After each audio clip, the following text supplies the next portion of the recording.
Today at SecWalk, we have found our Atenean Homo sapiens specimen. We ask him an important question. Do you know what the big one is? Is it A, a new JSEC stall?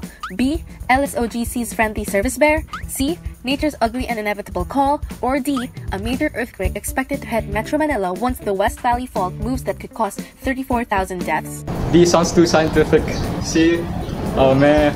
D, bears are too hairy, I don't like them. It must be A! If the big one were to happen now, Manco would be the 34,001st death. Don't be like Manco. Fortunately for you, we've done the necessary research to inform you what to do when the big one hits, the Ateneo way. What is the big one?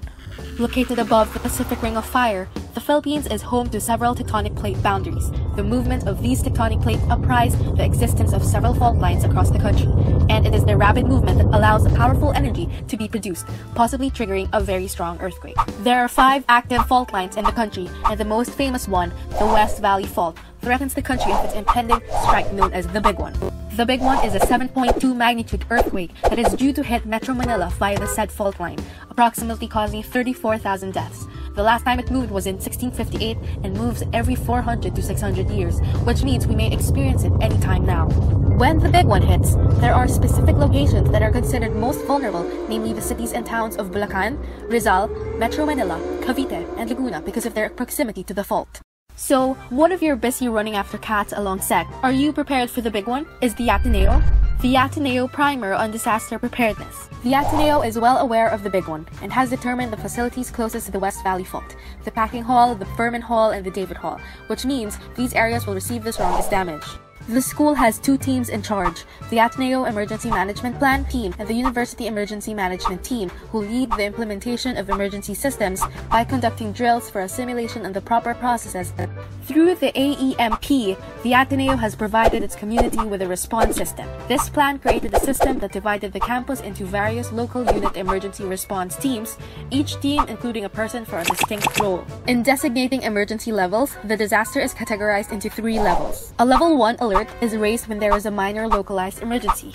On the other hand, a Level 2 alert is declared when a major incident that disrupts operation beyond the control of a unit happens. Finally, a disaster that involves their entire campus and its surrounding communities falls under Alert Level 3.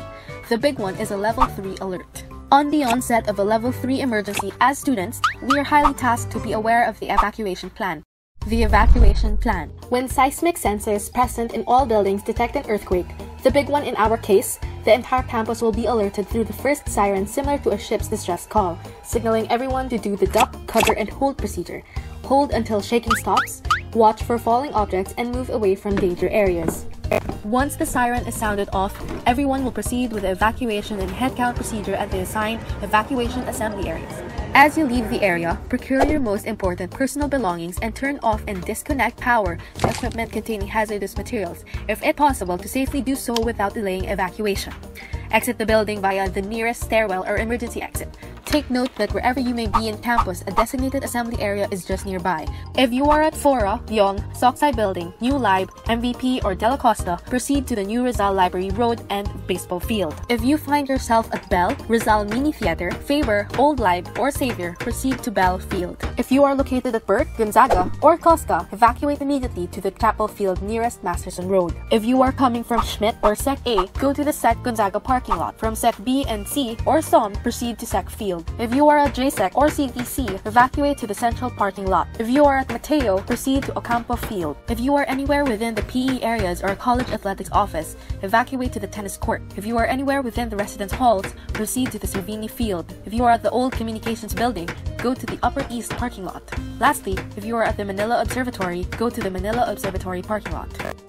Oops! What about the shiny new Arete and the IRH? Don't worry, while you should evacuate to the Northwest and Upper East car park respectively, these buildings can withstand an intensity of around 8 to 9. After a campus shutdown is declared and you find yourself stranded, know that each LUERT has a campsite that aims to accommodate people for at least a week. Until government support comes in about a week, the campsite will provide temporary shelter via tents.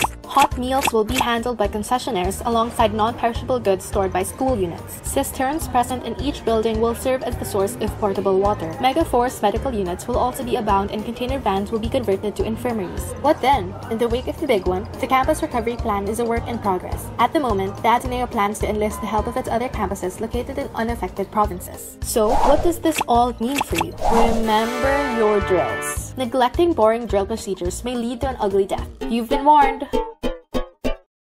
Do you know what the big one is? That's easy. It's D for dog. If the big one were to happen now, I know. I'm staying alive. be like Manco.